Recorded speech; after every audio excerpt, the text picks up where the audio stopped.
I told Andy one thing. I told him, hey, please be where your feet are. What that means is we pulled out his phone and we started looking at pictures on his phone. And I started telling him, hey, do you remember when Sophia, our daughter, did this?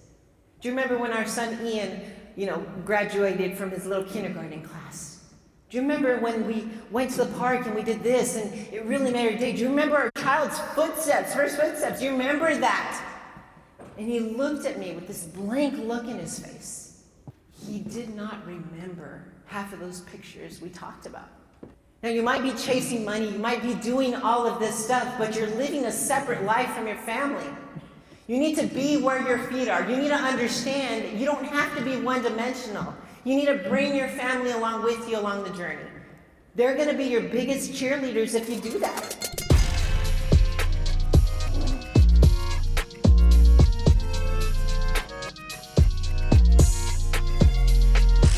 Now today, I want to talk to you about something that really, really changed me and Andy and that actually helped us get through life. So I'm going to start tonight by asking this question. Are you qualified to have a good life? Failure was a part of my DNA.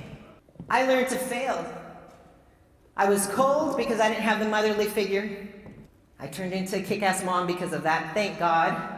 But also, I was very ballsy because failure was a part of my DNA. I wasn't afraid to fail. I looked at the bright side of my failure. I knew that those wounds could be my weapon. But some people in here are looking at your failures and are preventing you from growing. Maybe you make more money than you thought you could ever make, and you're stuck making the same amount of money for the last 3 years, and you don't grow because you're stuck in that. Because you're grateful because, hey, I'm better than anybody else in my family. That was me. That was Andy. When I met him, I was the ballsy one. I was the one willing to take the risk. I told him, hey, you're so good at what you do. Why are you still in the same position for 10 years? Why aren't you excelling? Why aren't you thinking bigger? I grew and empowered him to want to grow. Some of you might have somebody at home who's your wife, and you have her as your wife, and she should be your superpower. She should be the one that's cheering you on, but you're not doing it right. But you have to ask that question to yourself right now. Are you stuck where you are right now because you won't forgive yourself, because you don't feel like you're qualified to have this good life that you have right now?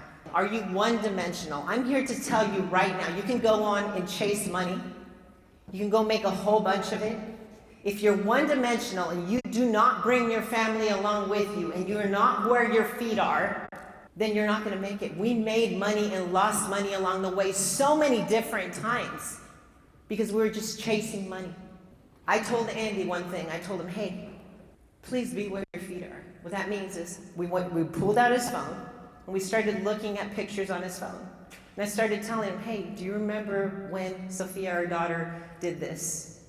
Do you remember when our son Ian, graduated from his little kindergarten class? Do you remember when we went to the park and we did this and it really made our day? Do you remember our child's first footsteps? Do you remember that? And he looked at me with this blank look in his face. He did not remember half of those pictures we talked about. Now, you might be chasing money, you might be doing all of this stuff, but you're living a separate life from your family. You need to be where your feet are. You need to understand you don't have to be one-dimensional. You need to bring your family along with you along the journey. They're going to be your biggest cheerleaders if you do that. We talk about so many different things. So when we started our company, we had to basically start over with everything. We went and we gave everything up, but we brought our family along with us along the journey. We decided, hey, we're going to be with our feet where our feet are, and we're going to fight together as a team. But you have to understand that you can have it all. You can't be one-dimensional and chase money. You can bring your family along with you, and we're going to go over that right now. But why doesn't my family believe me? Why is it that when I'm ready to change, they fight me every single time?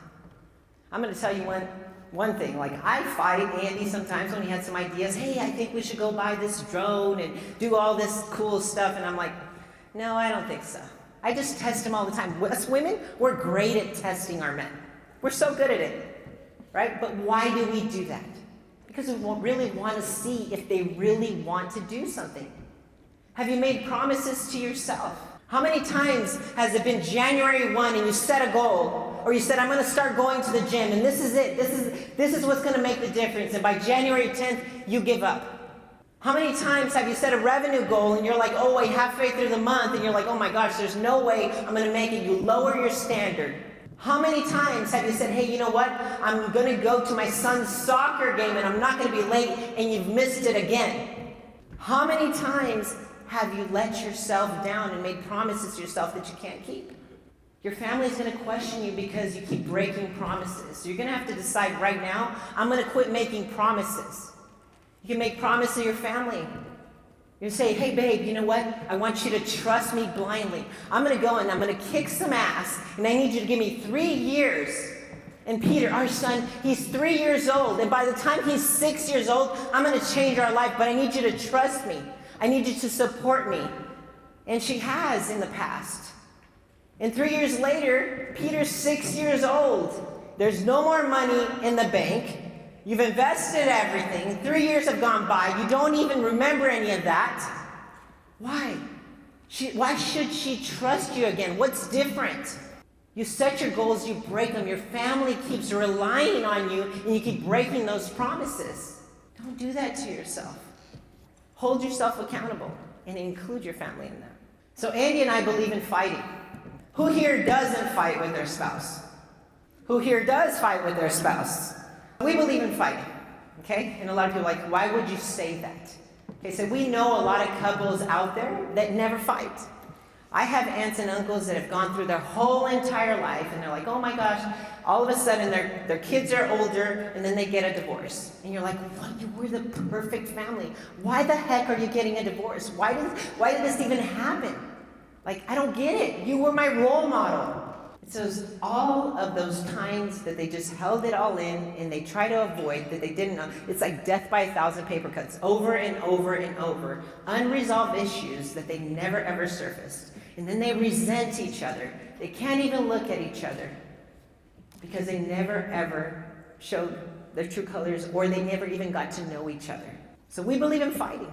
But we had to make some rules to fighting. Andy said that I was an alpha. Yes, massively, I was an alpha. I was used to take care of myself. It was really hard to get in a relationship because I was a problem and I didn't want to ever lose. I'm like, hey, it's my way or the highway, and that was it. And he was the same exact way, so we could either explode or we can grow together. Okay? So we made up some rules to fighting. Healthy couples fight for resolution. Unhealthy couples fight for personal victory. We came up with one rule, and that rule is, if someone wins, no one wins. So if you're in a relationship and you fight with your spouse, and you win that fight, that celebration lasts about 15 seconds, and after that you feel like shit. Why? Because it shouldn't happen that way. You should grow together. So if someone wins, no one wins. But do not avoid a fight. Do not get historical about what was done, and you're going to learn to grow and not talk about it again.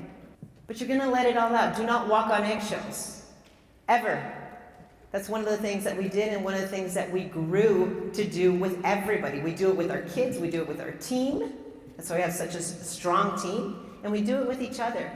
We treat our relationship, our marriage, our parenting, and everything by the same rules. We believe in being our true selves. But there's a way to do it.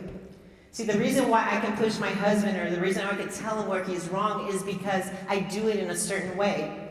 If you're a leader in your company, or manager, or even a parent, you have to earn the right to be direct. I can tell you what I see that you're doing wrong, but if my heart is not in it, if your best interest is not within it, then you just turn into the bitch or the asshole. You have to earn the right to be direct. I talk to my kids a certain way. I can tell my son's 13 years old. Ever since he was little, since he was 7 years old, I thought, hey Ian, you're 7 years old. Listen, I can treat you like the rest of the 7-year-olds around. And I can give you everything you want. You can have video games. You can have an easy life. I can tell you yes to everything that you want. It can be cool.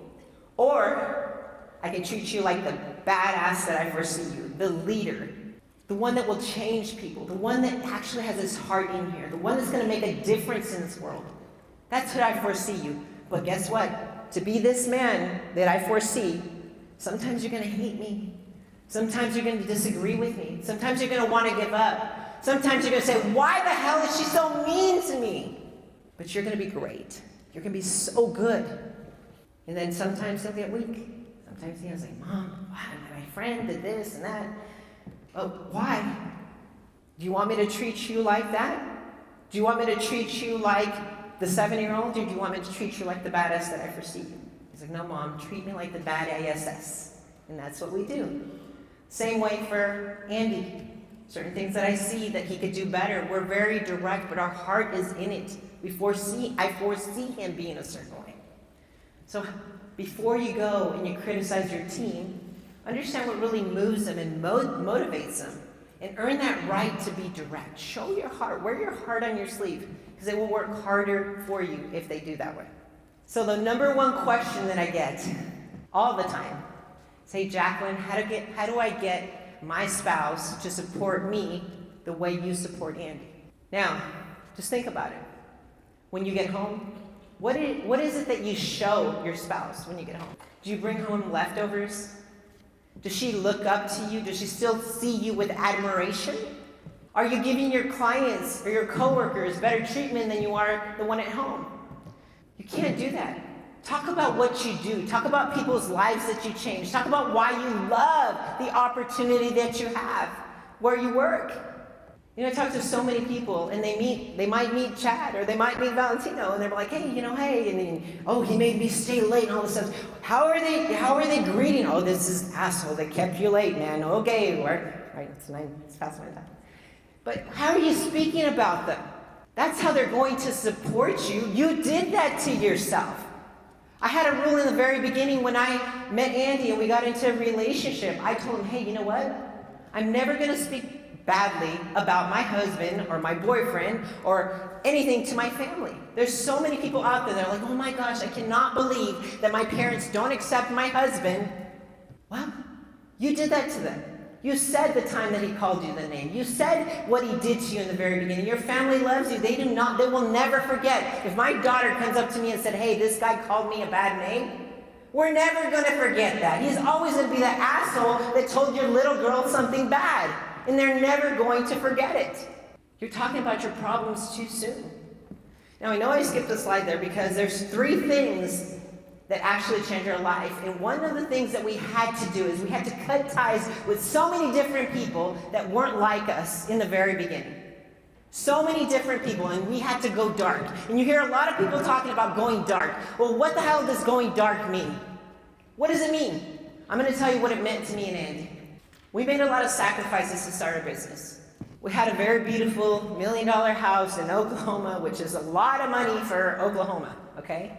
And when we decided to start a company, we decided to just go and sell everything, and basically we went and we rented a house and we slept on mattresses. And we decided to make that decision together, but we didn't go and we didn't tell our family the sacrifice that we needed to make in order to do that. Because we knew that we worked so hard to get that $1 million house before we sold it. And they were going to be like, why would you do that? Why would you go and sell your beautiful home that you poured in so much work into to go and sleep on mattresses? Why would you go and sell your car to buy leads? Why would you give up your 9-to-5 job to have this life? Why would you do that? Sometimes we complain about things to the wrong people too soon. They do not understand what you're shooting for. They do not understand what your goals are. They do not understand the sacrifices that you're willing to make, and they're going to talk you out of it. You complain too soon enough to find sympathy, and when things get a little bit tough, you give up. Quit talking to those people. That's what going dark is. And only bring your family along with you, bring your kids that are going to go through those sacrifices, and also tell your kids certain things.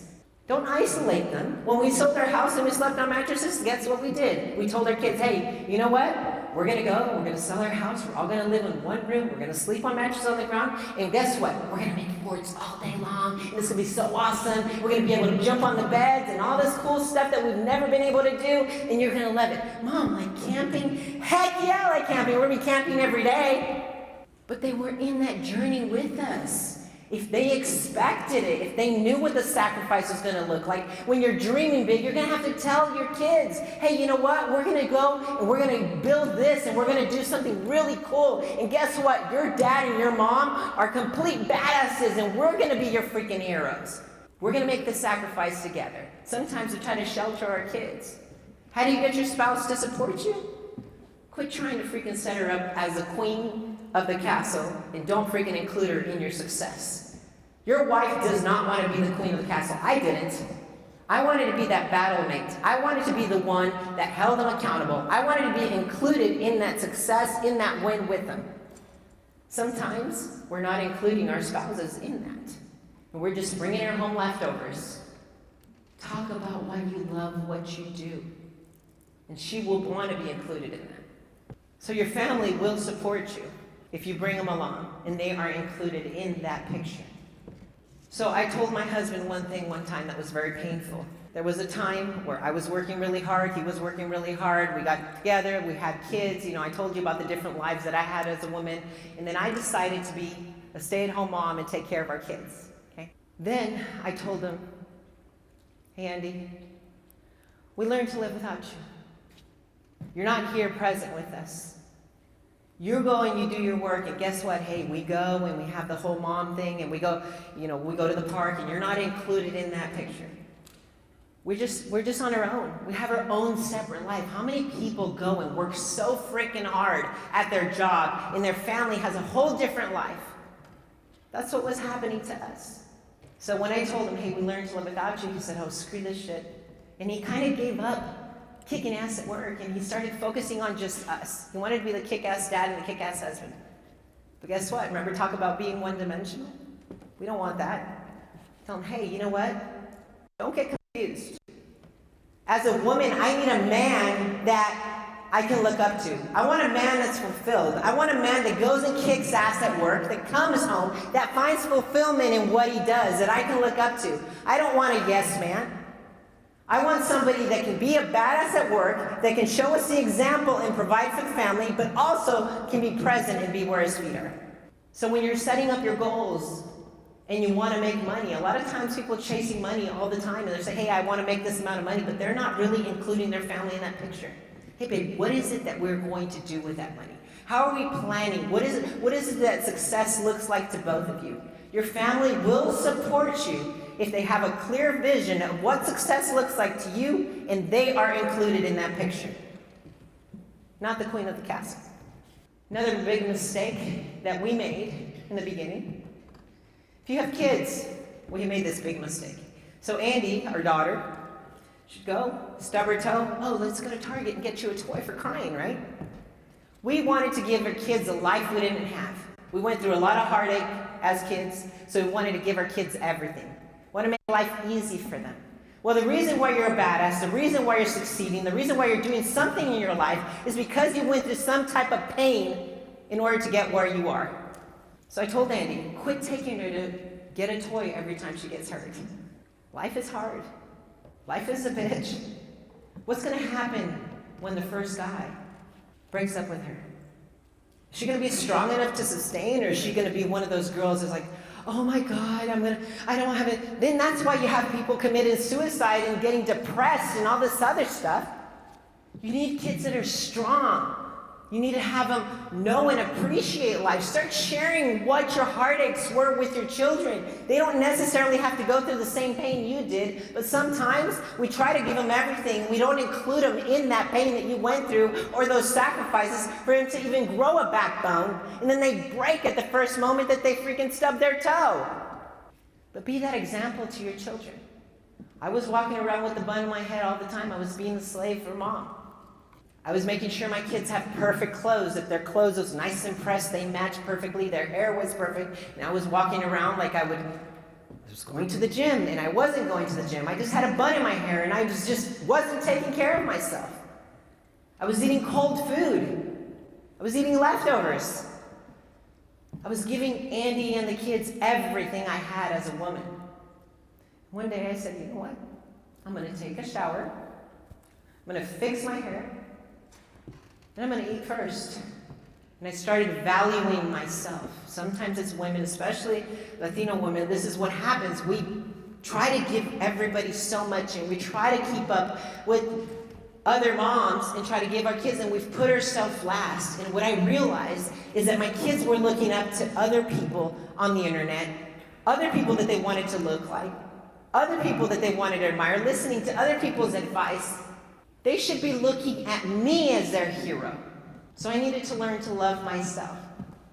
I needed to show him what it was like. I needed to show my son what it was like to find a strong woman that she can value. I needed to show Andy that I was the woman that he fell in love with. The firecracker, I needed to come back, fireball, whatever the song was. I needed that. So my kids started looking up to me. I can tell you right now that you'll know, like, I saw my kids watching Wonder Woman one day, and I'm like, oh man, my mom's just as strong as her. My mom can do that. This is when I know my kids look up to me. Have you forgotten to be a hero to your children? Now, some of you women that are here, you have kids, and you're working really hard to provide for them. But what are you bringing home? Are you excited about life? Are you excited about providing opportunity? Or are you making life too easy for them, where they can't even look up to them? Are you giving them electronics along? What are you doing? Become a hero to yourself. Then you can be a hero to others. And those men that are out there, remember to tell your wife that she's beautiful. Remember to remind her of who she was, and never lose sight of who you fell in love with. Sometimes we need that reminder.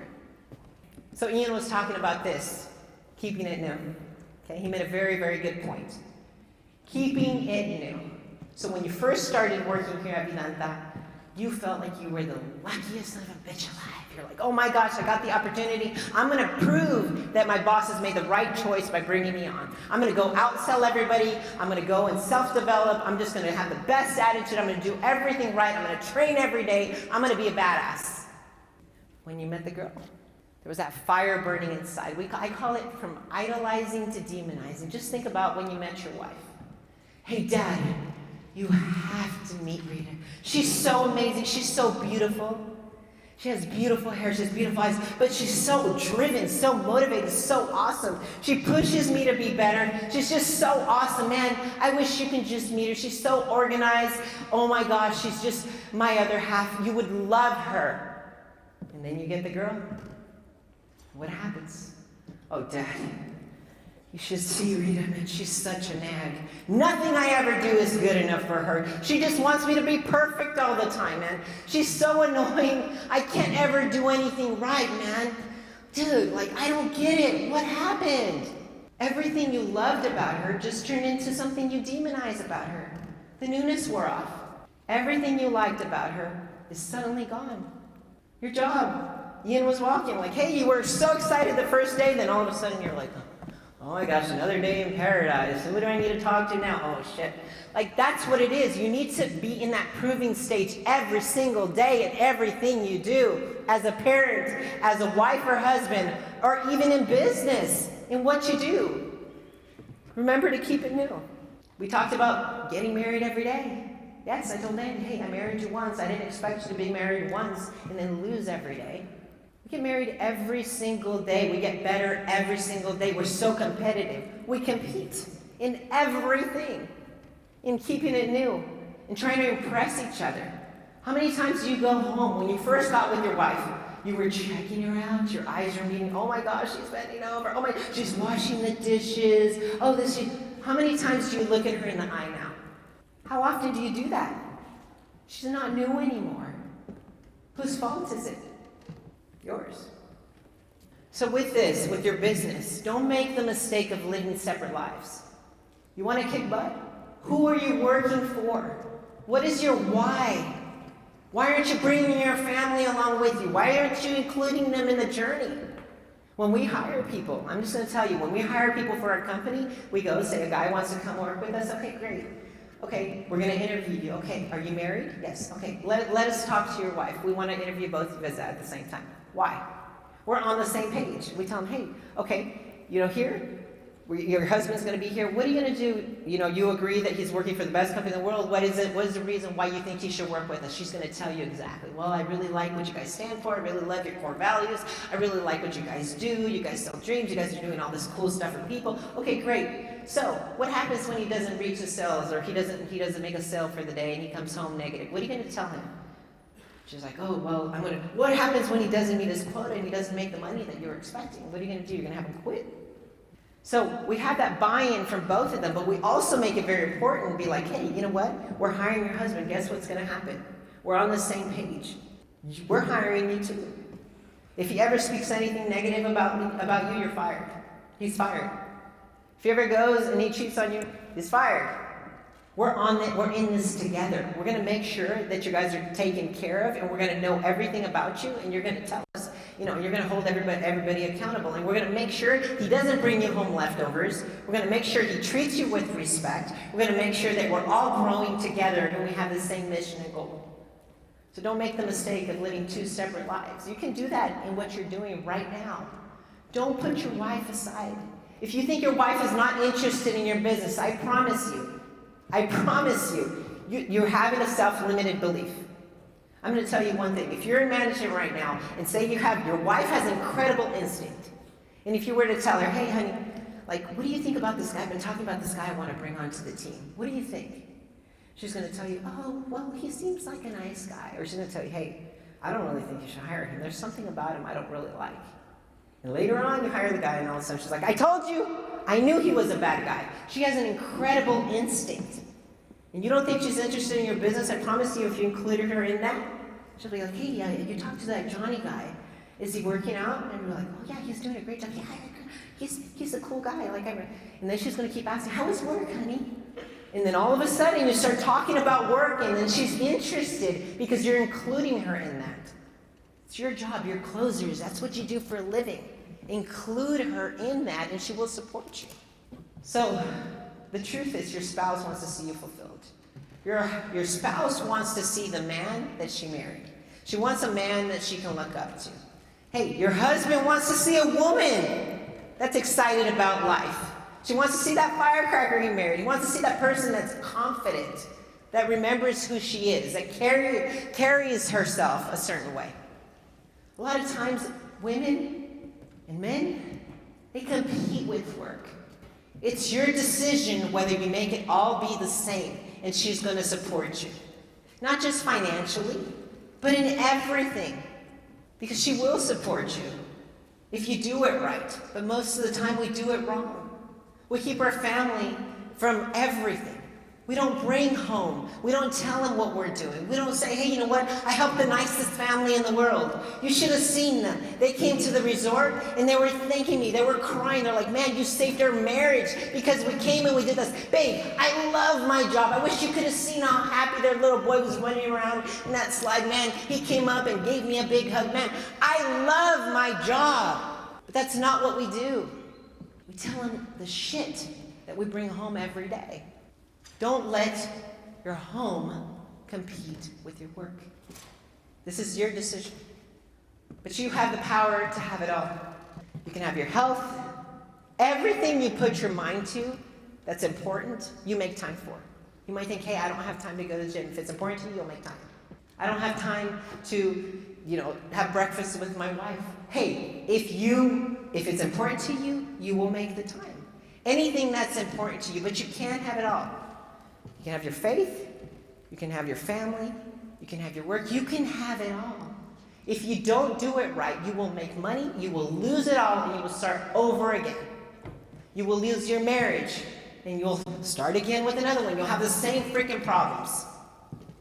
You have the power to do it all if you just focus on taking care of everything at the same time and bring your family along with you. When is enough when you love somebody? When are you going to get back that time? The present right now. Bring your family along with you. You do have the power to have it all. So anyway, we went way past our time. I want to thank you guys for having us, for all the hospitality and everything. We have been totally, this has been amazing. So I appreciate you guys for having us.